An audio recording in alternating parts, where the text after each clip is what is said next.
ہر 15 دن یا جمعے کے جمعے نہیں بلکہ اب ہر رات 12 بجے پیٹرول مہنگا یا سستا ہوگا۔ یہ نیا پرائسنگ ماڈل کیا ہے کہ جس کے تحت حکومت اپنا کردار ختم کر کے کم کر کے یہ پورا بوجھ اوگرا پر ڈالنے جا رہی ہے؟ اور کیا اوگرا آزادی سے روزانہ کی مارکیٹ پرائس کم یا زیادہ دونوں صورتوں میں عوام تک یہ فائدہ منتقل کر پائے گی؟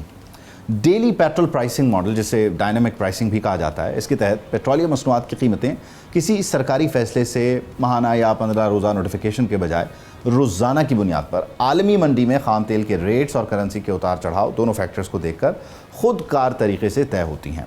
بھارت، امریکہ، آسٹریلیا، جرمنی جیسے ممالک میں یہ نظام کامیابی سے چل رہا ہے، جہاں آئل کمپنیز اور پیٹرول پمپس روزانہ صبح یا پھر دن میں کئی بار نئی قیمتیں جاری کرتے ہیں، ان کا تعین کرتے رہتے ہیں۔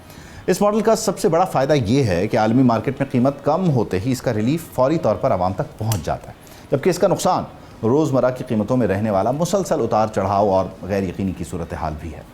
اب حکومت پاکستان پیٹرولیم مصنوعات کی قیمتوں کے لیے روزانہ کی بنیاد پر ایک نیا طریقہ کار متعارف کرانے پر غور کر رہی ہے کہ جس کے تحت قیمتوں کے حتمی تعین میں حکومت کا اپنا کردار نمایاں طور پر کم ہو جائے گا۔ پیٹرولیم ڈویژن کے مطابق اس مجوزہ نظام کے تحت اوگرا ہر رات قیمتوں کا تعین کرنے کی واحد ذمہ دار ہوگی، اور یہ تبدیل شدہ قیمتیں روزانہ رات 12 بجے سے لاگو ہوں گی۔ ایک دن کا یہ سائیکل ہوگا۔ سوال یہ ہے کہ یہ قابل عمل بھی ہوگا یا نہیں۔ تلخ ہے، مگر حقیقت یہی ہے کہ حکومت نے پیٹرول کی قیمت پر عوام کو ریلیف دینے کے بجائے اپنی آمدن بڑھانے پر توجہ دی ہے۔ اندازہ اس بات سے لگائیں کہ صرف 8 دن میں پیٹرولیم لیوی میں مجموعی طور پر تقریباً 15 روپے فی لیٹر کا اضافہ کیا گیا ہے۔ 4 جولائی کو پیٹرولیم لیوی 66 روپے 64 پیسے سے بڑھا کر 70 روپے 36 پیسے فی لیٹر کر دی گئی، جبکہ 11 جولائی کو اس میں مزید 9 روپے 64 پیسے کا اضافہ کر کے اسے 80 روپے فی لیٹر تک پہنچا دیا گیا۔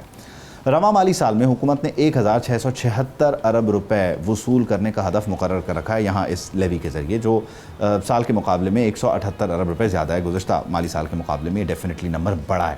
اگر حکومت پیٹرولیم لیوی میں یہ حالیہ اضافہ نہ کرتی تو عوام کو پیٹرول تقریباً 15 روپے فی لیٹر سستا مل سکتا تھا۔ اس مہنگے پیٹرول کی وجہ سے مہنگائی بھی بڑھنے کا امکان ڈیفینیٹلی موجود رہتا ہے۔ ادھر دوسری طرف عالمی مالیاتی فنڈ IMF کی تازہ ترین جو کنٹری رپورٹ ہے، اس کے مطابق پاکستان میں اوسط مہنگائی کی شرح 8.4% رہنے کا امکان ہے۔ اگر عالمی مارکیٹ پر نظر ڈالیں تو مشرق وسطیٰ کشیدگی کے باعث عالمی منڈی میں تیل کی قیمتوں میں تقریباً 9% اضافہ ریکارڈ کیا گیا ہے۔ برینٹ کروڈ کی قیمت 9.1% اضافے کے بعد 82.90 فی بیرل تک پہنچ گئی ہے، جبکہ WTI کروڈ کی جو قیمت ہے اس میں بھی 9.1% تک کا اضافہ ہوا ہے، اور یہ بڑھ کر $77.87 فی بیرل پر ہے۔